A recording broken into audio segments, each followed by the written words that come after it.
தேனி மாவட்டம் போடிநாயக்கனூர் சுற்றுவட்டார பகுதிகளில் தெருநாய்களின் தொல்லை அதிகரித்து வருவதால் கூட்டம் கூட்டமாக சுற்றித் திரிவதுடன் வாகனங்களில் செல்பவர்களையும் சாலையில் நடந்து செல்பவர்களையும் கடித்து காயப்படுத்தி வருகிறது. கடந்த 25 நாட்களில் மட்டும் போடிநாயக்கனூர் மற்றும் அதன் சுற்றுவட்டார பகுதிகளில் உள்ள கிராமங்களில் இருந்து சுமார் 170க்கும் மேற்பட்ட நபர்கள் போடி அரசு மருத்துவமனையில் தெருநாய் கடிக்காக சிகிச்சை பெற்று சென்றதாக கூறப்படுகிறது. இதனால் பொதுமக்களை வெறிநாய்க்கடியிலிருந்து பாதுகாக்க வேண்டும் என்று பொதுமக்கள் கோரிக்கை வைத்துள்ளனர்.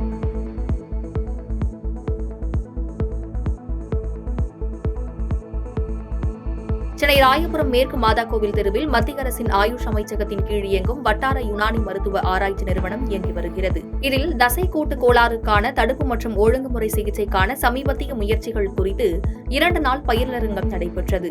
இதில் யுனானி பற்றிய புத்தகத்தையும் வெளியிடப்பட்டது. செங்கல்பட்டு மாவட்டம் தாம்பரம் அருகே பெங்களூருவிலிருந்து மெத்தாபெட்டமைன் போதைப் பொருளை வாங்கி வந்து விற்பனை செய்து வந்த கேரளாவை சேர்ந்த 4 பேரை போலீசார் கைது செய்தனர். 5 லட்சம் மதிப்புள்ள போதைப் பொருள், கார், 7 செல்போன்கள், போதைப் பொருள் பயன்படுத்துவதற்கான பொருள் உள்ளிட்டவற்றை பறிமுதல் செய்து 4 சிறையில் அடைத்தனர். முன்னாள் முதலமைச்சர் எம்ஜிஆர் 37வது நினைவு தினம் இன்று தமிழகம் முழுவதும் அனுசரிக்கப்பட்டு வரும் நிலையில் இதன் ஒரு பகுதியாக நாமக்கல் மாவட்டம் குமாரபாளையம் அடுத்துள்ள பள்ளிப்பாளையம் பேருந்து நிறுத்தம் பகுதியில் எம்ஜிஆர் நினைவு தினம் அனுசரிக்கப்பட்டது. இந்த நிகழ்விற்கு பள்ளிப்பாளையம் நகர அதிமுக செயலாளர் BS வெள்ளியங்கிரி தலைமை தாங்கினார். சேலம் மாவட்டம் தாரமங்கலம் வட்டாரத்தில் சின்னப்பம்பட்டி கிராமம் உள்ளது. நகரை போல வளர்ந்து வரும் கிராமமாக இருப்பதால் வணிக கடைகள், காய்கறி கடைகள், இறைச்சி கடைகள் என அனைத்து கடை கழிவுகளும் சாலை ஓரங்கள் மற்றும் தெருக்களில் கொட்டப்படுகிறது. இதனால் ஏரியின் நீர்வளம், நீர்வாழ் உயிரினங்கள், நிலத்தடி நீர் என அனைத்தும் பாதிக்கப்படுவதாக சுற்றுச்சூழல் ஆர்வலர்கள் வேதனை தெரிவித்துள்ளனர். இதுகுறித்து வட்டார வளர்ச்சி அதிகாரிகள் கிராமத்தையும் ஏரியையும் ஆய்வு செய்து தூய்மையாக வைத்துக் கொள்ள நடவடிக்கை எடுக்குமாறு கோரிக்கை விடுக்கப்பட்டுள்ளது. காரைக்கால் மாவட்டத்தின் நகர பகுதியில் அமைந்துள்ள தந்தை பெரியார் அரசு மேல்நிலைப் பள்ளியில் நாட்டு நலப்பணி திட்டத்தின் சார்பாக போதை தடுப்பு விழிப்புணர்வு பேரணி ஊர்வலம் நடைபெற்றது. இப்பேரணியை நகர காவல் நிலைய ஆய்வாளர் புருஷோத்தமன் கொடியசைத்து துவக்கி வைத்தார். திருவள்ளூர் மாவட்டம் பழவேற்காட்டில் பல்வேறு இடங்களில் திருவள்ளூர் MP சசிகாந்த் செந்தில், பொன்னேரி MLA துரை சந்திரசேகர் ஆகியோர் ஆய்வு மேற்கொண்டனர். பின்னர் தொடர்ந்து செய்தியாளர்களை சந்தித்த MP சசிகாந்த் செந்தில், ஒரே நாடு ஒரே தேர்தல் முட்டாள்தனத்தின் பிரதிபலிப்பு எனவும், பாஜக அரசு அராஜக அரசு மட்டுமின்றி முட்டாள்தனமான அரசு எனவும் கூறினார். பண மதிப்பிழப்பு, குடியுரிமை திருத்தச் சட்டம், ஒரே நாடு ஒரே தேர்தல் என ஒவ்வொரு ஆட்சி காலத்திலும் பாஜக தவறுகளை செய்து வருவதாகவும் குற்றம் சாட்டி பேசினார். கண்டன ஆர்ப்பாட்டம் அமித்ஷா அவர்கள் பேசின அந்த பேச்சை திரும்ப பெற வேண்டும். அப்படி இல்லை என்று சொன்னால் இந்த ஒன்றிய அரசு அவர் மீது கைது செய்து நடவடிக்கை எடுக்க வேண்டும் என்று புரட்சி பாரதம் கட்சியின் சார்பாக நாங்கள் அனைவரும் ஒன்று திரண்டு ஆர்ப்பாட்டத்தில் ஈடுபட்டு வருகிறோம். நன்றி, ஜெய்பீம். திருவள்ளூர் மாவட்டம் பெரியபாளையத்தில் புரட்சி பாரதம் கட்சி சார்பில் மாவட்ட செயலாளர் வில்சன் தலைமையில் மத்திய உள்துறை அமைச்சர் அமித்ஷாவை கண்டித்து ஆர்ப்பாட்டம் நடைபெற்றது. இந்த ஆர்ப்பாட்டத்தில் புரட்சி பாரதம் கட்சியினர் அமித்ஷா உருவப்படத்தை சாலையில் போட்டு மதித்ததால் பரபரப்பு ஏற்பட்டது. காரைக்குடியில் நடைபெற்ற மாநில அளவிலான கல்விக் குழும விளையாட்டுப் போட்டியில் தேர்வான சென்னையைச் சேர்ந்த அரசு பள்ளி மாணவி நித்திலா என்பவர் பஞ்சாப் மாநிலம் லூதியானா மாநகரில் நடைபெற்ற 68வது தேசிய அளவிலான பள்ளி குழும விளையாட்டுப் போட்டியில் 46 கிலோ எடை பிரிவில் தங்கப்பதக்கம் வென்றார். பதக்கம் வென்று சென்னை திரும்பிய மாணவிக்கு விமான நிலையத்தில் ஆசிரியர்கள், பெற்றோர்கள் மற்றும் நண்பர்கள் என அனைவரும் உற்சாகமாக வரவேற்பு அளித்தனர். விருதுநகர் மாவட்டத்தில் சிறுமிக்கு பாலியல் தொந்தரவு அளித்த முதியவரை கைது செய்யாமல் காலம் தாழ்த்தும் காவல்துறையினரை கண்டித்து ராஜபாளையம் மாதா சங்கம் உள்ளிட்ட பல்வேறு அமைப்பினர் ஆர்ப்பாட்டத்தில் ஈடுபட்டனர். இந்த ஆர்ப்பாட்டத்தில் அனைத்திந்திய ஜனநாயக மாதர் சங்கம், வாலிபர் சங்கம், தீண்டாமை ஒழிப்பு முன்னணியைச் சேர்ந்த பெண்கள் உள்ளிட்ட ஏராளமானோர் கலந்து கொண்டனர். திருவண்ணாமலையில் அன்னை கல்வி அறக்கட்டளையின் கீழ் இயங்கும் அன்னை சமுதாய கல்லூரி மற்றும் அன்னை IIHM இணைந்து நடத்தும் 14ஆம் ஆண்டு முப்பெரும் விழாவில் சட்டப்பேரவை துணைத் தலைவர் கு. பிச்சாண்டி கலந்து கொண்டு மாணவ மாணவிகளுக்கு பட்டய சான்றிதழ் வழங்கி சிறப்புரையாற்றினார். அதனைத் தொடர்ந்து மாணவர்கள் தங்களது பெற்றோருக்கு பாத பூஜை செய்யும் நிகழ்ச்சியும் கல்வி சேவைக்கான விருதும் வழங்கப்பட்டது. புதுக்கோட்டை மாவட்டம் அறந்தாங்கி மாதா கோவில் தெருவில் அமைந்துள்ள கிறிஸ்து அரசர் ஆலயத்தில் சமத்துவ கிறிஸ்துமஸ் பெருவிழா சிறப்பாக நடைபெற்றது. இவ்விழாவில் அறந்தாங்கியில் உள்ள 1000க்கும் மேற்பட்ட அனைத்து கிறிஸ்துவ மக்களும் பங்கேற்றனர். இந்த நிகழ்ச்சியில் கிறிஸ்துமஸ் தாத்தா வேடம் அணிந்து பொதுமக்களுக்கு இனிப்புகள் வழங்கப்பட்டது.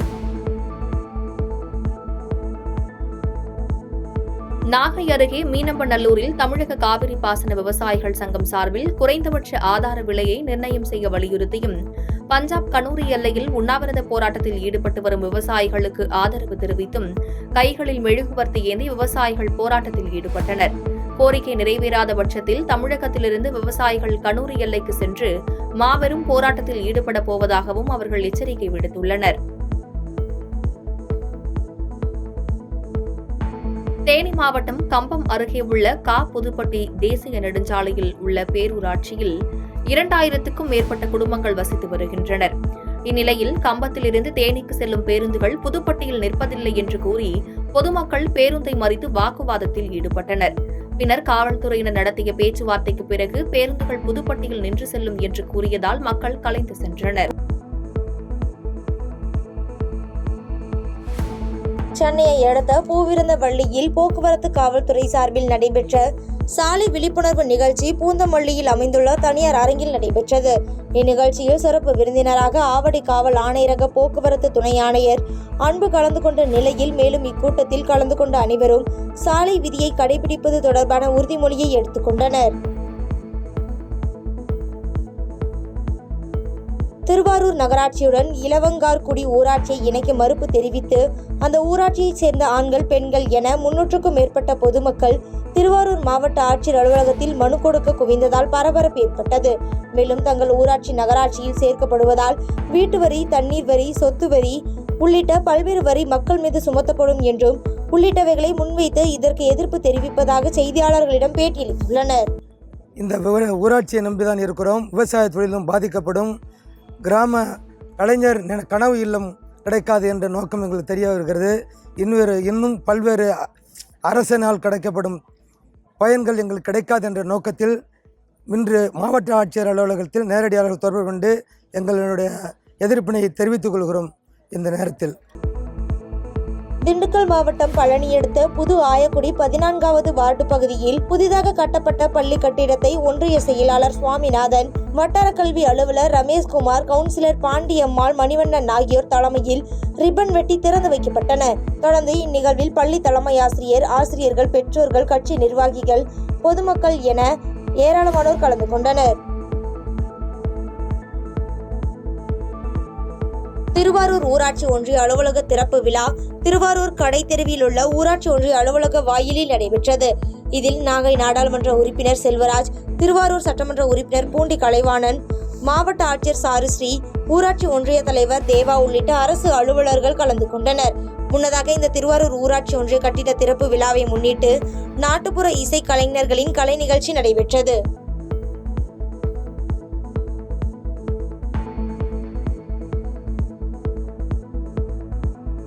திருவாரூர் மாவட்ட ஆட்சியர் அலுவலகத்தில் மாவட்ட ஆட்சியர் சாருஸ்ரீ பொங்கல் சிறப்பு தொகுப்பு விற்பனையை பயனாளிகளுக்கு வழங்கி தொடங்கி வைத்தார். இந்த நிகழ்வில் திருவாரூர் மாவட்ட வருவாய் அலுவலர், கூட்டுறவு சங்கங்களின் இணை பதிவாளர் சித்ரா உள்ளிட்ட கூட்டுறவுத்துறை அதிகாரிகள் பங்கேற்றனர்.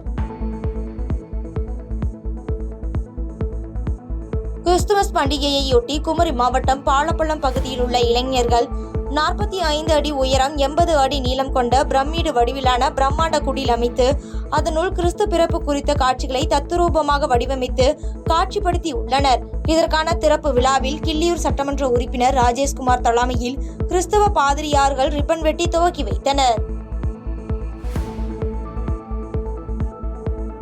தருமபுரி மாவட்டம் அதியமான் கோட்டையில் அமைந்துள்ள கால பைரவர் ஆலயத்தில் தேய்பிறை அஷ்டமியையொட்டி அபிஷேகம் மற்றும் சிறப்பு பூஜைகள் நடைபெற்றன. இதில் ஏராளமான பக்தர்கள் கலந்து கொண்டு சுவாமி தரிசனம் செய்தனர். திருவண்ணாமலை மாவட்டம் செங்கம் ஊராட்சி ஒன்றியத்தில் 20 பயனாளிகளுக்கு பிரதம மந்திரி வீடு பணி ஆணையை சட்டமன்ற உறுப்பினர் மூபே கிரி வழங்கினார். இந்நிகழ்ச்சியில் ஊராட்சி ஒன்றிய குழு தலைவர் விஜயராணிகுமார், ஊராட்சி ஒன்றிய ஆணையர் உள்பட பலர் கலந்து கொண்டனர்.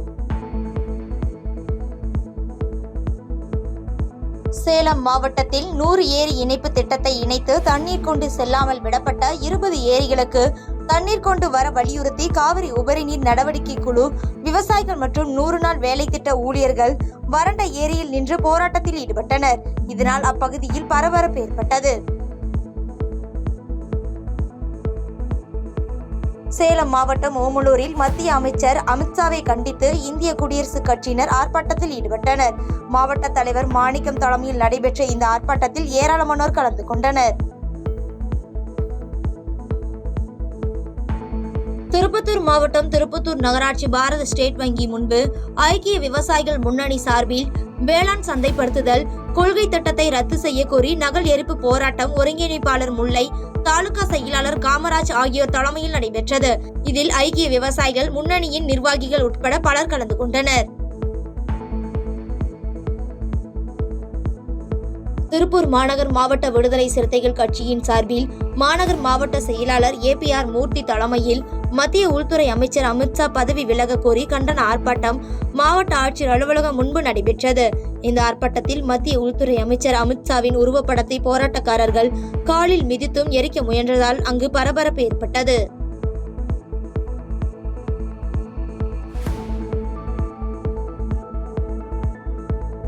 திருப்பூர் மாவட்டம் அவிநாசியில் மாட்டு கொட்டகை அமைத்து தரக்கோரி அவிநாசி ஊராட்சி ஒன்றிய அலுவலகம் முன்பு விவசாயி ஒருவர் தனது பசுமாட்டுடன் தர்ணா போராட்டத்தில் ஈடுபட்டதால் அங்கு பரபரப்பு ஏற்பட்டது.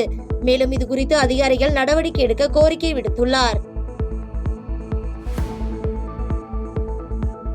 திருப்பூர் மாவட்டம் பல்லடம் அருகே அறிவொளி நகர் பகுதியில் 270க்கும் மேற்பட்ட ரேஷன் அட்டைகள் குப்பை கிடங்கில் வீசப்பட்டிருப்பதால் அங்கு பரபரப்பு ஏற்பட்டுள்ளது. இதுகுறித்து வருவாய்த்துறை அதிகாரிகள் குப்பை கிடங்கில் ஆய்வு மேற்கொண்டு வருகின்றனர். மயிலாடுதுறையில் பட்டதாரி ஆசிரியர்கள் மற்றும் வட்டார வளமைய ஆசிரியர் பயிற்றுநர்களுக்கான தேர்வில் தேர்ச்சியடைந்த 3192 நபர்களுக்கு கலந்தாய்வு நடத்தியும் பணி நியமன ஆணை வழங்காததால் நடவடிக்கை எடுக்க கோரி மயிலாடுதுறை மாவட்ட ஆட்சியர் மக்கள் குறைதீர் கூட்டத்தில் பதாகையுடன் வந்து 6 பேர் மனு அளித்து கோரிக்கை விடுத்துள்ளனர். இதுகுறித்து அதிகாரிகள் விரைந்து நடவடிக்கை எடுக்க வேண்டும் என கோரிக்கை விடுத்து அவர்கள் செய்தியாளர்களிடம் பேட்டியளித்துள்ளனர். மாசக்காலம் கடந்ததுக்கு அப்புறமும் எங்களுக்கு இன்னும் கலந்தாய்வு நடத்தி பணி வாய்ப்பு வழங்கல இன்னும். ஆனா எங்க கூட செலக்ட் ஆன ஆதி திராவிடர் டிபார்ட்மெண்ட்ல இருந்து செலக்ட் ஆனவங்களுக்கு நவம்பர் 26 கலந்தாய்வு நடத்தி நவம்பர் 27 ஜாயின் பண்ணிட்டாங்க. பாதகம் செய்பவரை கண்டால் நாம் பயங்கொள்ளலாகாது பாப்பா, மோதி மிதித்து விடு பாப்பா, அவர் முகத்தில் உமிழ்ந்து விடு பாப்பா. அண்மை செய்திகளை உடனுக்குடன் தெரிந்து கொள்ள இணைந்திருங்கள் எம் நாடு தொலைக்காட்சியுடன்.